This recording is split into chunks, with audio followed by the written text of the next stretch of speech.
The History of British India of James Mill was lying on my bookshelf for a very long period of time.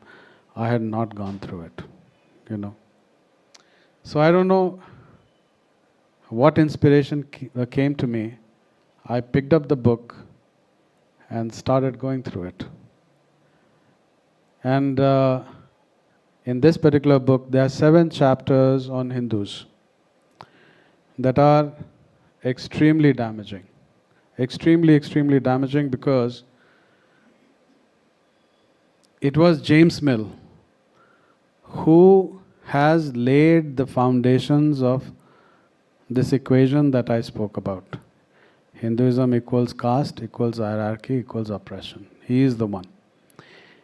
And he has done this in the overarching umbrella of describing the Hindu people as savage and uncivilized since antiquity.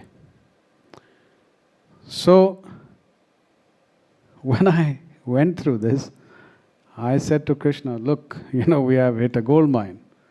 So, let's ask the HMH people to go through the contents of this book, that is James Mill's History of British India, so that they engage with us properly and engage with us as scholars. We are not activists, We are not, it's not empty activism. We are contesting this because there is misrepresentation. There is a deep problem of untruth, which is affecting the Indian American children very badly. And what happens is that once they get exposed to this kind of material, 6th grade onwards, they start feeling a lot of shame and inferiority complex. And over a period of time, they start disconnecting from their parents, and eventually they disconnect from their ancestors and India. That is what happens. It's a very incremental and gradual process. And many of the children who had gone to Sacramento, which is the capital of California, stated this. They mentioned it very clearly. In fact, in this book, in the last chapter, we have taken some of their testimonies for our analysis, and we have quoted them verbatim with respect to what they are saying. So fortunately, there was one vice president of HMH who was very open to this idea, and she started having her team engage with us. It was at that moment that I basically struck upon the idea of writing a book. And before that, based on what I had figured out as far as the problems in the textbooks are concerned, Krishna and I had jointly authored a book called Making Children Hindu-phobic. That had already been accomplished. It was published by Infinity Foundation. It is available. I'll share the PDF of that book with all of you. I will send it to Pradyumna. Shiv Kumarji will have more questions, but this was not the only thing. There were many other things that happened in the process of writing this book, when one layer led to the opening up of another layer. Why James Mill and the history of British India? That becomes the question, and it is very important to understand that. The first thing is that it took James Mill 12 years to write the history of British India. See, he damaged us significantly. His effects are still being felt, but we cannot overlook the fact that he put in the work. And he put in a lot of work in those 12 years. in writing the history of British India. Now, as luck would have it, as soon as the history of British India got published in 1817, late 1817 actually, he attracted the attention of the East India Company officials. In 1819, he was hired as an official of the East India Company.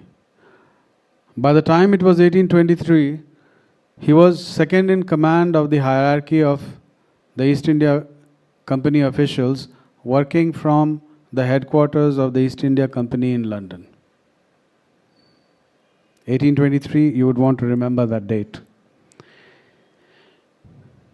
East India Company then had 4 departments, and James Mill was overlooking the revenue department. 1823 onwards. In 1830, James Mill became the chief at India House, which was the headquarters of the East India Company in London. So in a certain sense, James Mill became the CEO of the East India Company. And why do I say that he became the CEO of the East India Company? Above him, you only had a board of directors, which was presided by a British parliamentarian. That was the hierarchy. Now, just imagine the kind of influence that the history of British India has wielded on India. And there are many kinds of influences that have to be taken into account. And that is why Shiv Kumarji, he exceeds all the British writers in terms of a narrative on India. The first consequence. The first consequence was that the history of British India became a required reading at Haileybury College, where the East India Company officials would get trained before coming to serve in India. So these people, after the publication of the history of British India, already came tutored that the Indian people, the Hindu people, were thoroughly uncivilized and savage. And we all know, what civilized people need to do with savages. So a massive oppression was unleashed on the Indian people after the publication of this book. And I'm not the one who's making this claim. There's a author by the name of Bruce Mudlish. And Bruce Mudlish says that it was the oppression of the East India Company officials post the publication of the history of British India, which caused the 1857 revolt. So this is quite massive. There are other consequences as well, and we need to get into those. James Mill, as I mentioned earlier, was a political figure. So in 1825, with some other friends of his, they put together University of London.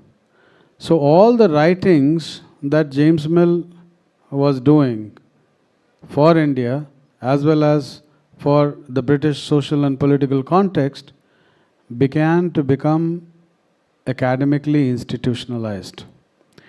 Now, if you start looking at the publications from Oxford University Press and Cambridge University Press that came subsequent to the publication of the history of British India by James Mill, you will find that the same paradigm that James Mill had created getting reflected in those books also. So, this framework, this narrative, this paradigm got institutionalized. It became part of the British educational system first, and then with Wood's dispatch, since 1852, began to become a part of the Indian educational system. So you had the Britishers and the colonized Indians, both the categories of people, getting raised on the materials that were written by James Mill. And it is basically because of this. It's because of this institutionalization of this discourse that his discourse has actually not been deconstructed so far.